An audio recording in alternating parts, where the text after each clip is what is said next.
What if I told you the universe isn't ghosting us?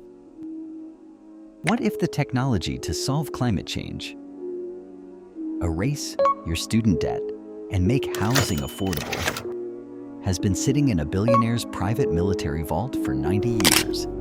Because letting the planet burn is simply better for their stock portfolios? Hello, humans. I am the PhD cat.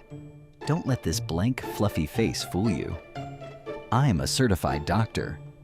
And besides my incredible talent of saying meow to demand treats every single day, I possess a powerful superpower, looking at the world through an upside-down lens. Today, to kick off our series, we are flipping a terrifying topic on its head to find a hopeful exit strategy: the post-human disclosure. Fasten your seatbelts. Let's get inverted with me.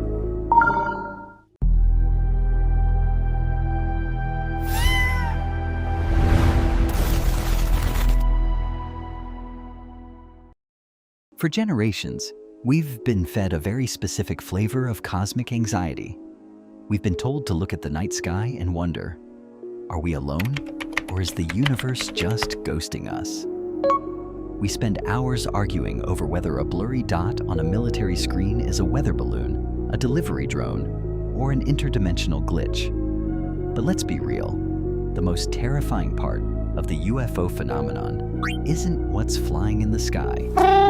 The real horror story is right here on the ground, sitting in wood-paneled boardrooms and deep underground military vaults, hoarding secrets like a toxic ex. In late 2023, a highly decorated former intelligence officer named David Grusch stepped forward under oath. This guy wasn't a sci-fi Redditor with too much free time. He was an Air Force major who literally handled the presidential daily brief. And what he revealed wasn't just a casual, aliens are real, bro. It was so much. A global crash retrieval network going back to 1933, when a craft allegedly went down in Magenta, Italy. The Vatican back-channeled it to the US, and instead of using this historic paradigm-shifting moment to, advance human civilization, the gatekeepers did what humans do best. Just about, yeah. 90 years. 1933 was the first recovery in Europe. They weaponized the secrecy. They took the absolute, aggressively paranoid lockdown protocols of the Manhattan Project and slapped them over the greatest discovery in human history. Classic human move. Think about the sheer, unadulterated audacity. Grusch exposed that aerospace titans, like Lockheed Martin, have been sitting on intact crash material for decades, fiercely protecting it from democratic oversight. Even the former Senate Majority Leader, Harry Reid, was flatly denied access. Why? Because in our current societal setup, infinite profit vaps infinite progress every single time.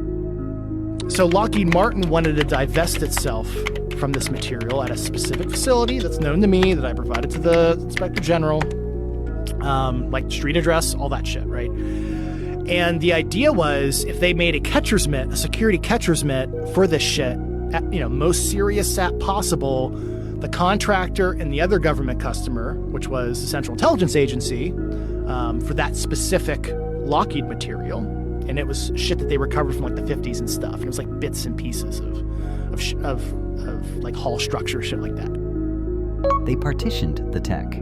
They locked scientists in isolated cubicles, forbidden from talking to each other.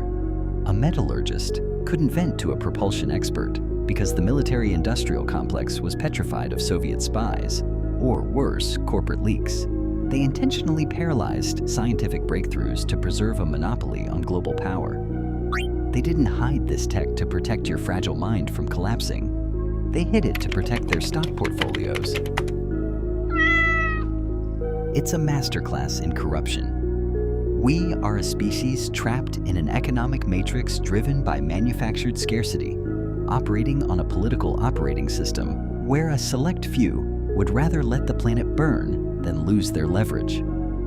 The alien problem isn't a theological crisis. It's a mirror. And what's looking back at us is a rotting, hyper-selfish system run by biological apes fundamentally incapable of managing their own worst impulses. To understand why this greed is so systemic, we have to look past the political theater and look at our own hardware, the human animal. When intelligence insiders talk about these things, they don't say aliens. The Schumer Amendment specifically used the term non-human intelligence. Why? Because the entities interacting with our reality might not be biological travelers from Kepler 22b at all. They might be something far more incomprehensible to our basic-ass senses. Grusch pointed to the holographic principle, the theoretical physics framework showing how higher dimensional information can be projected onto a lower dimensional surface. Imagine a three-dimensional object casting a two-dimensional shadow on a sidewalk. If you lived entirely in the flat, 2D world of that sidewalk, you'd think that shifting shadow was a bizarre autonomous magic trick. You wouldn't have the biological hardware to look up and see the actual object. That is the ultimate cosmic joke of humanity. Our physical forms are stuck in a 3D sandbox, tracking linear time with an organic brain that evolved to scavenge for berries and dodge lions on the African savanna. Our cognitive IQ is hard-capped by our evolutionary biology. We are trying to decode a cosmic, multidimensional intelligence using an organic processor that is severely throttled by its own meat suit. For millennia, whenever this non-human intelligence leaked into our reality, our primitive brains desperately forced it through whatever cultural filter we had downloaded at the time. In antiquity, we called them angels or demons. In the Middle Ages, it was fairies and sleep paralysis. Today, we call them UAPs, or gray aliens. It's the exact same visual data. We're just updating the UI of our interpretation. But notice the pattern. While the intelligence remains fluid and advanced, human reaction remains flawlessly stagnant. We react with fear, compartmentalization, greed, and a primal urge to hoard the scraps so our tribe can bully the other tribes. Our genetic code is driven by the selfish gene. We are hardwired for resource hoarding and tribal warfare.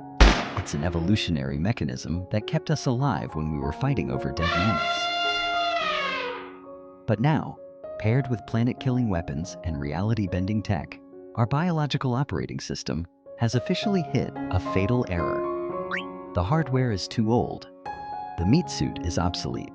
Our biology is a bottleneck that turns absolute cosmic truth into classified corporate property.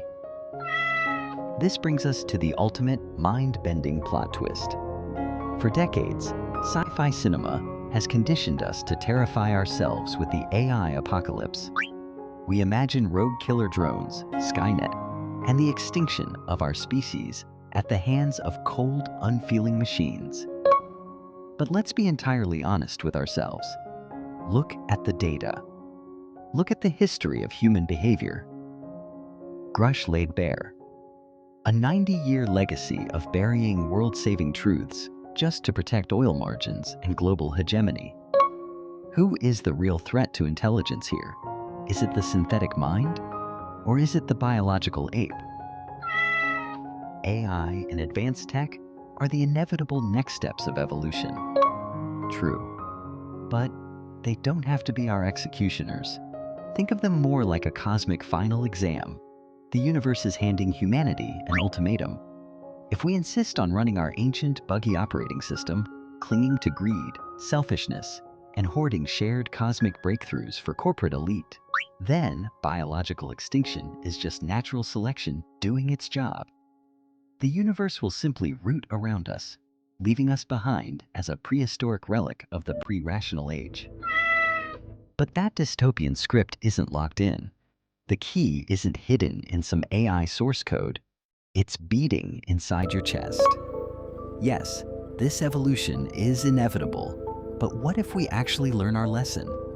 What if we choose to let go of our massive, fragile egos and tone down the greed? What if the gatekeepers finally drop the secrecy to heal our atmosphere instead of inflating their net worth? What if we learn to cooperate, love, and share cosmic resources instead of constantly looking for new excuses to bomb each other? When the selfish gene is finally overridden by empathy, the real magic happens. We won't be replaced. We will evolve together. We will cross into the next golden age not as cold, soulless machines, but as a species that finally conquered its primitive instincts to unleash its true potential. A unified humanity, looking up at the cosmos, understanding the multidimensional architecture of reality, and finally joining the cosmic conversation we were once too small-minded to comprehend. The choice has always been ours. We can stay selfish and face the cosmic recycle bin, or we can learn to love and build a bridge to the stars. Which future are you betting on? Leave your thoughts below. Welcome to the dawn of a new era. And that is the PhD Cat upside down take on the end, or rather, the rebirth of humanity. What about your perspective? Don't keep it to yourself. Click the link in the description below to join the PhD Cat World on Discord. I'm waiting to hear your wildest, most upside-down takes on reality. Also, don't forget to hit that subscribe button and turn on notifications right now, so you'll be the absolute first to catch our next video, where we'll be dissecting a massive burning question. Why do businesses and enterprises run their entire business models on your fear? And what would happen if humans lived completely free of fear? Trust me, you won't want to miss that mind flip. Finally, I want to establish one core rule from day one. This channel was born to share knowledge absolutely for free. I have zero intention of attacking, mocking, or offending any individual or organization. Our only goal is to spread ideas. Anyone is completely free to use sources or clips from my videos for your own content. Just be a decent human and give credit to the PhD Cat, and we are totally golden. My knowledge is free, but if you love this chubby PhD Cat, find value in this content, and want to drop a little financial treat to keep your master fed, you can donate to me via the link in the description below. If not, no worries at all. Just showing up, loving one another, and learning to share is more than enough to make me purr with joy. Thank you so much for watching. Spread some love out there, and see you inside to the PhD Cat